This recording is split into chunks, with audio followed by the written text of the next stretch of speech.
nossa carne, nós estamos dizendo não para o nosso querer, não para a nossa vaidade, não para a prepotência, para a arrogância, porque nós estamos nos humilhando diante de Ti, Senhor. E a Tua palavra diz: humilhai-vos, pois, debaixo das potentes mãos de Deus, que a seu tempo Ele vos exaltará. Senhor, nós cremos na Tua palavra, nós pedimos, ouve a nossa oração nesta hora, ouve o nosso clamor, visita nesta hora Vera, Pai, tenha misericórdia, traz controle emocional, Senhor, ajuda ela, Senhor Deus, ajuda ela, Senhor, dá vitória, Senhor. Este coração precisa da Tua intervenção, este coração precisa do Teu agir, Pai. Tenha dela grande misericórdia, dê a ela grande livramento, Senhor, aleluia. Nós clamamos, ó Pai, pedimos por todos os irmãos que aqui estão, colocamos as causas, os pedidos de cada um aqui, as causas da justiça, esse juiz que precisa tomar essa decisão, esse promotor que precisa tomar essa decisão, Pai amado, esse escritório que precisa tomar essa decisão, essa empresa que precisa tomar essa decisão, que tudo seja favorável aos Teus filhos que estão orando aqui, que estão clamando ao Senhor. Pai amado, abençoa. Eu coloco mais uma vez a vida da Vitória, os estudos dela nas Suas mãos, Pai. Dê sucesso, dê vitória, abre as portas.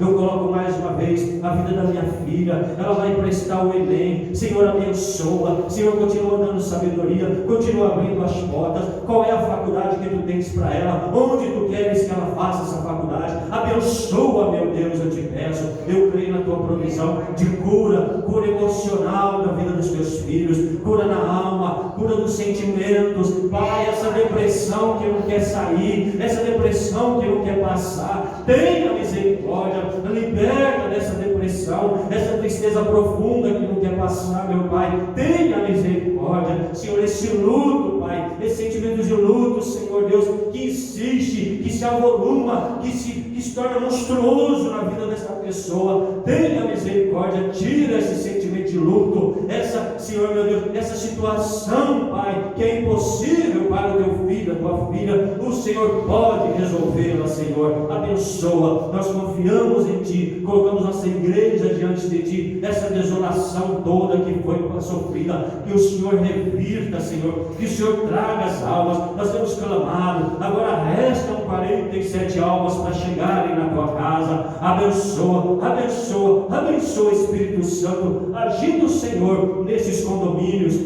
nessa vizinhança, traga-os de perto, traga-os de longe, meu Deus, abençoa. O importante é todos estarem numa igreja que seja mais próxima da Tua palavra, e se a igreja é mais próxima da casa, é mais próxima da palavra, então, meu Deus, está tudo muito certo, aleluia. Que o Teu nome seja glorificado e exaltado. Nós entregamos tudo a Ti e desde já Te agradecemos. Continua falando conosco, Senhor, pela Tua palavra, em nome de Jesus. Se você crê, diga amém. Amém. Diga glória a Deus. Glória a Deus. Pode se assentar em nome de Jesus.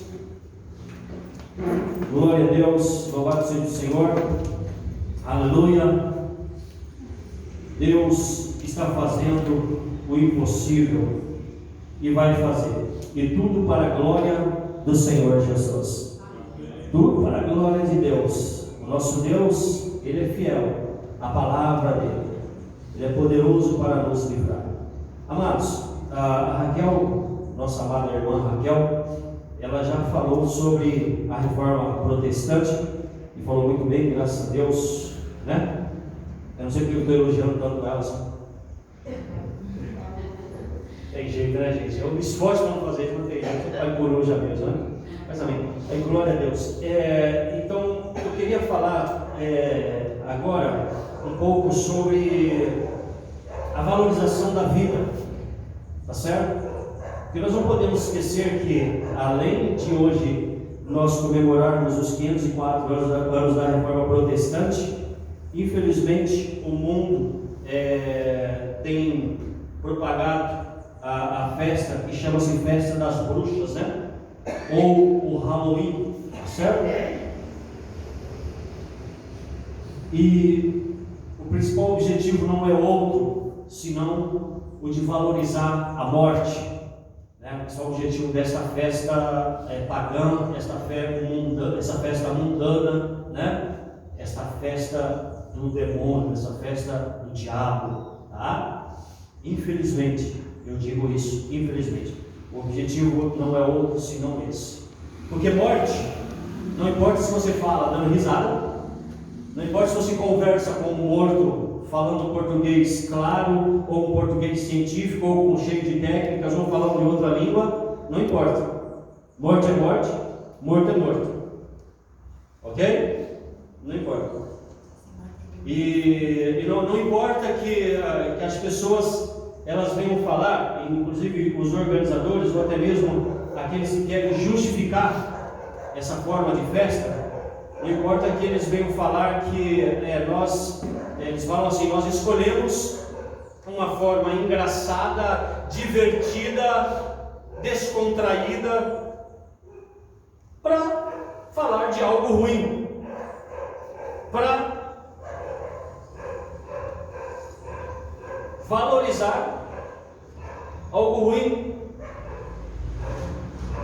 Eu sou totalmente contrário a essa ideia. E por isso nós vamos falar hoje de vida. Amém? Amém. Vamos falar de vida. O primeiro versículo que eu quero trazer para vocês, que inclusive é o versículo tema da ministração de hoje, é 1 Coríntios capítulo 15, versículo 55. Né? 1 Coríntios capítulo 15, versículo 55. Nós vamos mencionar esse versículo de forma isolada, tá? Como um versículo tema, mas todo o capítulo 15 de 1 Coríntios contextualiza esse assunto que nós precisamos tratar, né? Que é a respeito de ressurreição de mortos.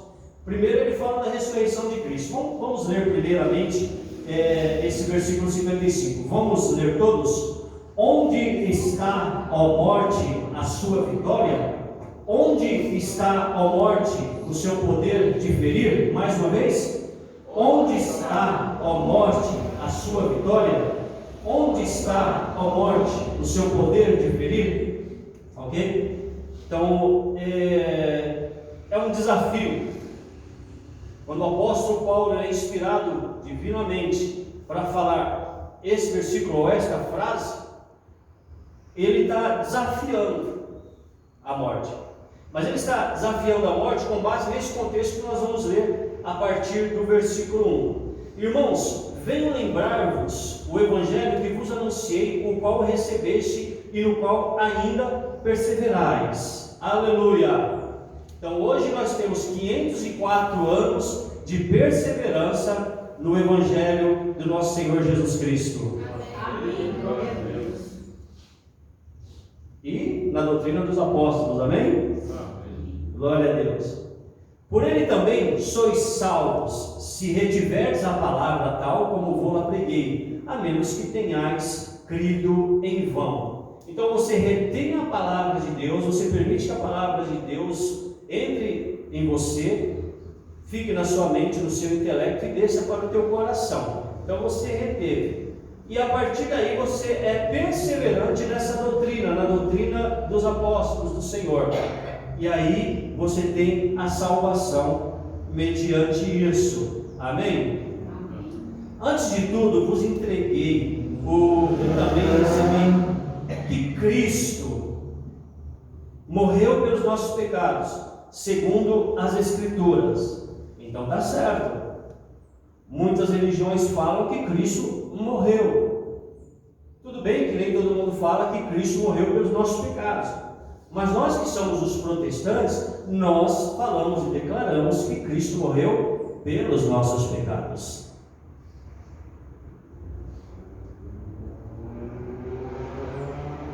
Versículo 4. E que foi sepultado e ressuscitou ao terceiro dia, segundo as Escrituras. Então nós temos este momento da morte de Cristo na cruz, pelos nossos pecados, para pagar pela nossa dívida. Nós temos esse momento da ressurreição de Cristo, conforme as Escrituras elas nos afirmam. Jesus ele voltou a viver. Quem crê diga amém. Quem crê diga glória a Deus. Glória a Deus. Versículo 24, ele foi sepultado, ressuscitou ao terceiro dia das Escrituras, e 5, e apareceu a Cefas e depois aos 12. Então, Jesus ele volta dos mortos, e eu quero deixar um detalhe: Jesus ele não ressuscitou em espírito, Jesus ele voltou a viver em carne,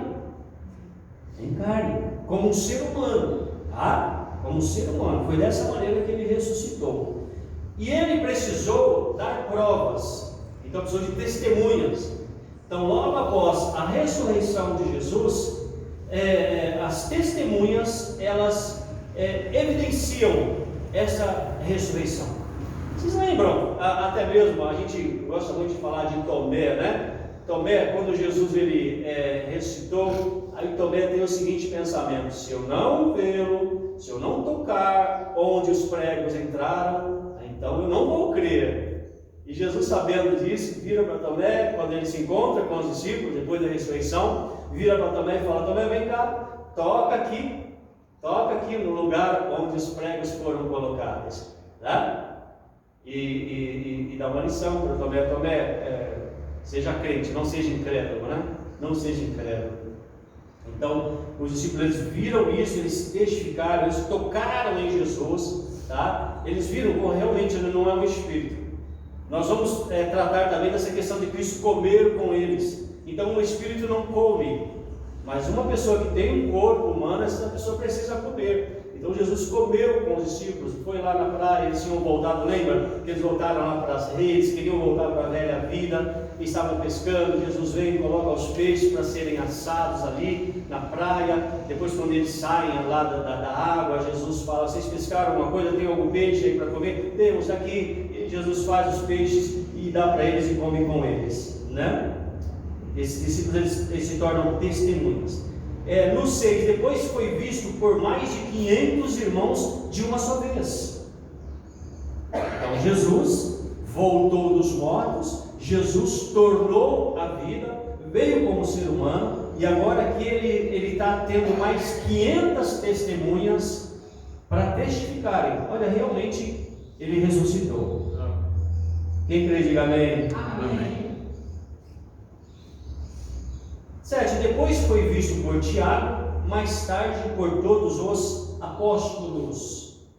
E afinal, depois de todos, foi visto também por mim, como por um nascido fora de tempo. Então o Senhor, ele é visto por todos os apóstolos, e também ele é visto aqui, depois de um certo tempo, pelo apóstolo Paulo também.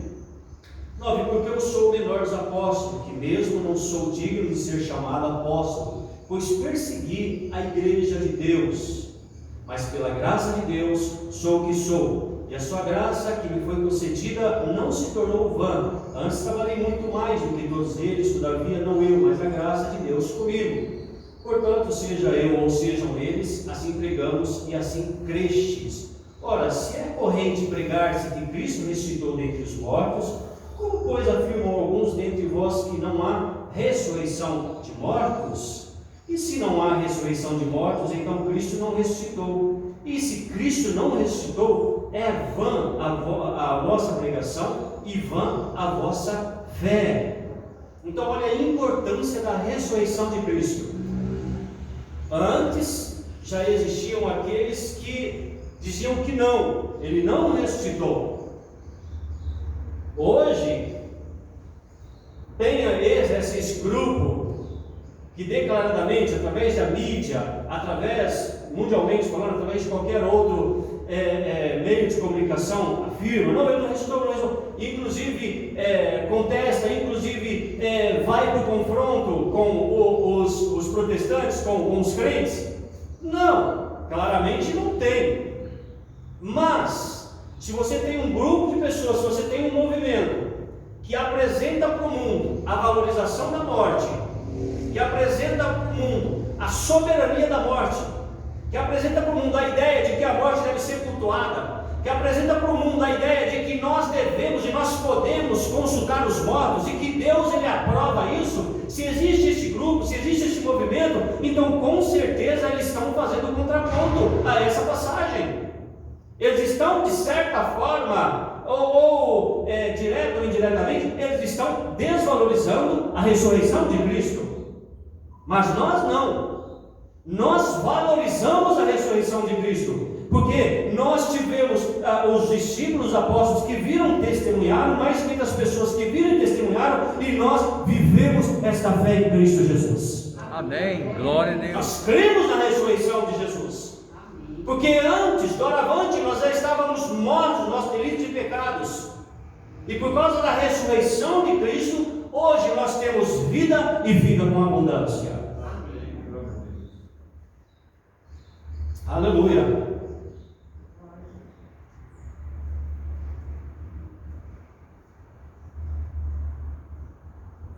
Aí ele discorre sobre aqueles que se batizam em nome de Cristo, mas nós vamos mais à frente, amém? Vamos mais à frente.